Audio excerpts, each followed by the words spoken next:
तो चलो मेरे भाई, एक छोटी मोटी तड़कता भड़कता पहले शायरी से शुरुआत किया जाए कि एक छोटी सी बात कहानी बन सकती है। एक छोटी सी बात कहानी बन सकती है। अगर जिद पर आ जाए लड़के तो भगत सिंह महाराणा प्रताप, और अगर जिद पर आ जाए लड़कियां तो झांसी की रानी बन सकती है, झांसी की रानी बन सकती है। तो कई सारे स्टूडेंट का क्वेश्चन आता है, सवाल आता है कि भैया मेरे से लगातार पढ़ाई होता नहीं है। अगर एक दिन पढ़ भी लेता हूँ तो 2 दिन 3 दिन 4 दिन पढ़ने का मन नहीं करता है, कुछ याद नहीं रहता है। जब भी पढ़ने के लिए बैठते हैं तो भाई साहब मेरा दिमाग इधर उधर भटकने लगता है, दिमाग मेरा गर्म हो जाता है, माथा घूमने लगता है, कभी कभी माथा टब टब मारने लगता है। कई तरह का कमेंट पढ़ने को मिलता है। तो भाई साहब आज के वीडियो में हम लोग सीखने वाले हैं, जानने वाले हैं कि लगातार पढ़ाई कैसे किया जाता है। तो आप लोग को तरीका बताने वाले हैं, वैज्ञानिक तरीका बताने वाले हैं। तो वीडियो के अंत तक बने रहो, आपको बहुत कुछ सीखने को मिलेगा। तो देखो भाई साहब, यूनिवर्सिटी ऑफ मिशिगन में रिसर्च हुआ और उसमें बहुत सारा स्टूडेंट को वॉच दे दिया गया और सभी स्टूडेंट को एक एक जगह पर बैठा दिया गया और बोला कि भाई साहब सब स्टूडेंट जो है देखना कि आपका फोकस कितना देर में इधर उधर शिफ्ट होने लगेगा, अकबकाने लगेगा। तो जब उसको रिजल्ट पूछा गया तो सभी स्टूडेंट बताया कि सर मेरा जो दिमाग है 20 मिनट, कोई बताया कि 25 मिनट, कोई बताया कि 30 मिनट, मतलब एवरेज टाइम जो है 25 मिनट निकल के आया।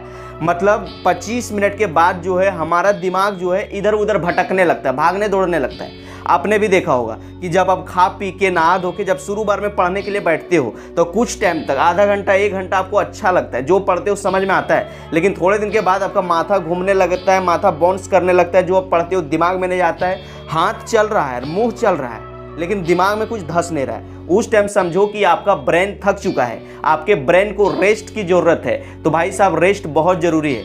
इसलिए जब भी आप पढ़ाई करते हो ना तो लगातार पढ़ाई करने का कोशिश मत किया करो। पोमोडोरो टेक्निक अपना के पढ़ाई किया करो। पोमोडोरो टेक्निक क्या है? सबसे पहले सोच लो 20 से 25 मिनट या फिर सोच लो कि 40 से 45 मिनट, जितना टाइम तक आप फोकस कर सकते हो उतना देर तक सोच लो कि यार 20 से 25 मिनट या तो 40 से 45 मिनट के अंदर हम ये 2 टॉपिक 3 टॉपिक 4 टॉपिक पढ़ेंगे, इसको याद कर लेंगे, रट लेंगे, उसके बाद भाई साहब कुछ करेंगे।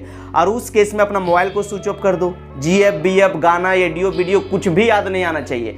और 40 से 45 मिनट पढ़ने के बाद 10 मिनट का जम के ब्रेक लो।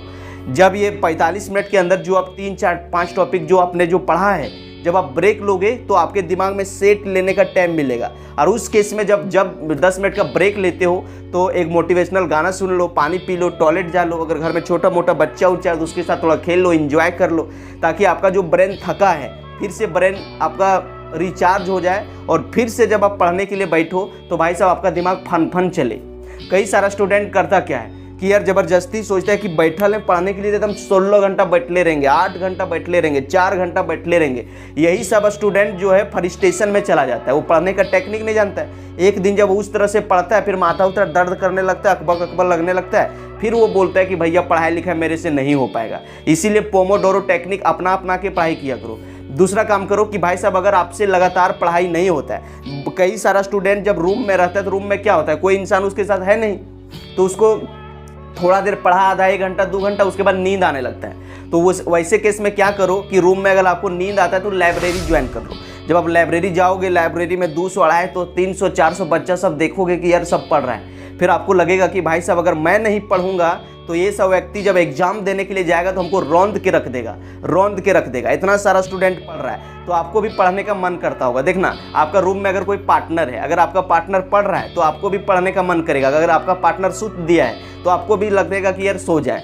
तो देखो जिस तरह से मतलब दूसरों को देखते हो ना तो उसी तरह आपको फील होता है। इसीलिए अगर रूम में पढ़ाई नहीं होता है तो भाई लाइब्रेरी ज्वाइन कर लो। अगला काम करना है कि जब भी आप पढ़ाई करने के लिए बैठते हो तो अंडरस्टैंड कॉन्सेप्ट को समझो, रटो नहीं। मैक्सिमम जो स्टूडेंट है क्या करता है कि जो टीचर लिखा दिया, क्या लिखाया क्या समझाया उसको कुछ पता नहीं है, डायरेक्ट वो रटने के लिए स्टार्ट करता है। जब वो रटने लगता है तो माथा उठा दर्द करने लगता है। या फिर जो रटता है 1 दिन के बाद, 2 दिन के बाद, 3 दिन के बाद सारा कुछ उसका दिमाग से उड़ जाता है। फिर उस इंसान को लगता है कि यार पढ़ाई लिखाई मेरे लिए बना ही नहीं है, पढ़ाई लिखाई मेरे नसीब किस्मत में है ही नहीं, जो मैं पढ़ता हूँ मैं भूल जाता हूँ। देखो भाई साहब पढ़ाई लिखाई जो है रटने से नहीं, समझ के पढ़ने से याद होता है। इसीलिए कंसेप्ट को समझो, कंसेप्ट को समझ के याद किया करो, है ना। तो चलो मिलते हैं किसी नेक्स्ट वीडियो में, तब तक के लिए take care, best of luck भाई। पढ़ाई करते रहो, मेहनत करते रहो, जीवन में आगे बढ़ते रहो। और आप ज़रूर बताइएगा कि आप किस क्लास में पढ़ रहे हो या फिर कौन सा कॉम्पिटिटिव एग्जाम का तैयारी करना चाहते हो। और कितना नंबर लाना चाहते हो और आपका नाम क्या है।